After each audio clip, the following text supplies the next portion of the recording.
Hello friends, लेकर आया हूँ आप सबके लिए एक स्पेशल वीडियो जिसमें हम बात करने वाले हैं एंड्रू गारफील्ड की द अमेजिंग स्पाइडरमैन 3 और टोबी मैगवायर की स्पाइडरमैन 4 के बारे में। अब यार, जब से स्पाइडरमैन नो वे होम रिलीज हुई है तब से ही फैंस ये डिमांड कर रहे हैं कि अमेजिंग स्पाइडरमैन 3 को दोबारा से बनाया जाए। और इतने दिनों तक मेक द अमेजिंग स्पाइडरमैन 3 को ट्रेंड करवाने के बाद अब लोगों ने मेक राइमी स्पाइडरमैन 4 को भी ट्रेंड करवाना शुरू कर दिया है। एंड दोस्तों, आई थिंक कि जिस तरह एंड्रू गारफील्ड के लिए लोगों ने ट्वीट किया है उसी तरह से अब टोबी मैगवायर के लिए भी लोग ट्वीट करने वाले हैं। लेकिन यार, ये जो लोग इतने सारे ट्वीट्स कर रहे हैं, क्या ये सब करने का कोई फायदा होगा? तो यार हाँ, बिल्कुल होगा, क्योंकि अब स्पाइडरमैन नो वे होम के ग्रेट सक्सेस के बाद सोनी आंटी को भी ये एहसास हो ही चुका होगा कि उनके हाथों में सोने का कटोरा था लेकिन फिर भी वो भीख मांग रही थी।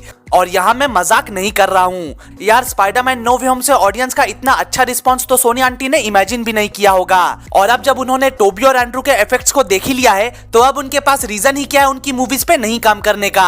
और यार, वैसे भी पैसा किसको अच्छा नहीं लगता। हमारी प्यारी सोनी आंटी को भी ये अच्छे से मालूम है कि अब स्पाइडरमैन पे बनी कोई भी मूवी उनको $1 बिलियन प्लस कमाकर दे सकती है। और दोस्तों, वैसे भी अभी तो बस स्पाइडर वर्स की शुरुआत ही हुई है और यार अब तो मल्टीवर्स के दरवाजे भी खुल चुके हैं। और इसलिए अब यहाँ से तीनों स्पाइडरमैन्स की अलग अलग स्टोरीज को आराम से बिना किसी कंफ्यूजन के दिखाया जा सकता है। और दोस्तों, मुझे तो पर्सनली ऐसा लगता है कि टोबी मैगवायर और एंड्रू गारफील्ड के साथ पहले से ही सारी डील्स हो चुकी होंगी, क्योंकि स्पाइडरमैन नो वे होम में उन दोनों ने एक बहुत ही बड़ा रोल प्ले किया था। ऐसा नहीं था कि बस आधे घंटे के लिए उनको ला दिया गया, फाइट सीन दिखा दिया गया और बस टाटा बाय बाय कर दिया गया, जबकि यार हम लोग तो यही उम्मीद कर रहे थे।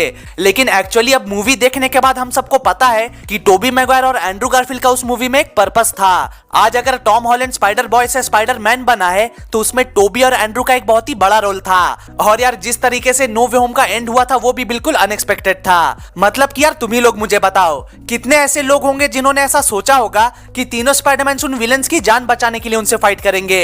भाई सीरियसली किसी ने नहीं सोचा होगा। और अब जब फाइनली वो सभी विलेंस अपने अपने यूनिवर्स में ठीक होकर गए हैं तो फिर ऑब्वियसली उनके यूनिवर्स की टाइमलाइंस भी चेंज हो गई होगी। और यार, सिर्फ थोड़े बहुत ही नहीं बल्कि बहुत ही ज्यादा चेंजेस आए होंगे उन यूनिवर्सेस में। तो यार, इसलिए अब अगर टोबी और एंड्रू की टाइमलाइंस को चेंज किया गया है तो वहां के सर्कमस्टेंसेस अब किस प्रकार के होंगे ये भी तो दिखाना ही पड़ेगा ना।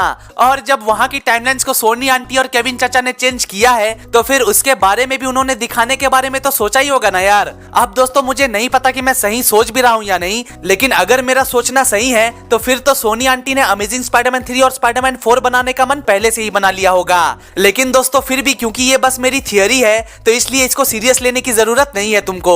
वैसे यार, छोड़ो मेरी थियरी को अगर साइड भी रख दिया जाए तो फिर वैसे भी अमेजिंग स्पाइडरमैन 3 को वेनम के यूनिवर्स में दिखाया जा सकता है, क्योंकि ये बात तो हम सभी जानते हैं कि एडी ब्रॉक मिलना चाहता है स्पाइडरमैन से। और अब जब वो स्पाइडरमैन नो वे होम के पोस्ट क्रेडिट सीन में वापस अपने यूनिवर्स में आ गया है तो अब वो अपने यूनिवर्स के स्पाइडरमैन से तो मिलना जरूर चाहेगा।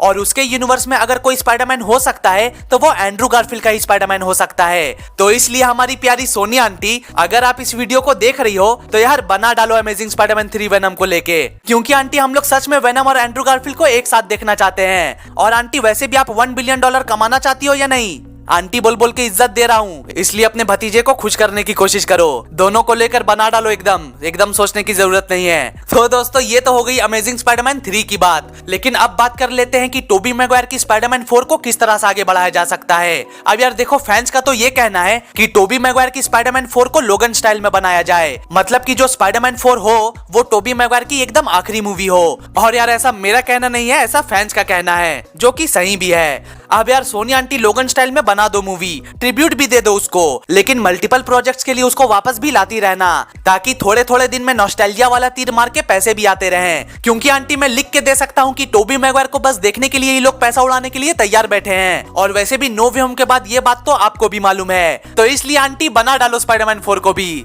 बहुत दुआ देंगे तुमको हम। तो अब दोस्तों, मैंने सोनी आंटी को तो टिप्स दे ही दी है, अब थोड़ा आप लोगों से भी कुछ चीजें शेयर कर देता हूँ। तो दोस्तों, कल ही मैंने doctor strange in the multiverse of madness के प्लॉट लीक्स के ऊपर एक वीडियो डाली थी, जिसमें ये बताया जा रहा था कि दूसरे यूनिवर्सेस में ट्रेवल करते हुए एक बार डॉक्टर स्ट्रेंज टोबी मैगवायर के यूनिवर्स में भी पहुंच जाएंगे। और यार, उस लीक के मुताबिक जहां से डॉक्टर स्ट्रेंज और टोबी मैगवायर एक दूसरे से मिलेंगे, वहीं उसी पॉइंट से टोबी मैगवायर की स्पाइडरमैन 4 की भी शुरुआत होगी। अब यार, वैसे तो ये बस एक लीक है जिसपे पूरी तरह से भरोसा नहीं किया जा सकता, लेकिन आई होप कि ऐसा सच में हो। वैसे अगर आप लोगों ने उस प्लॉट लीक वाली वीडियो को अभी तक नहीं देखा है तो लिंक आई बटन पे है, जाकर देख लेना।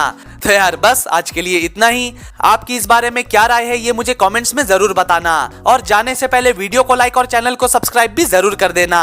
तो मिलते हैं अगली वीडियो में, तब तक के लिए गुड बाय, टेक केयर।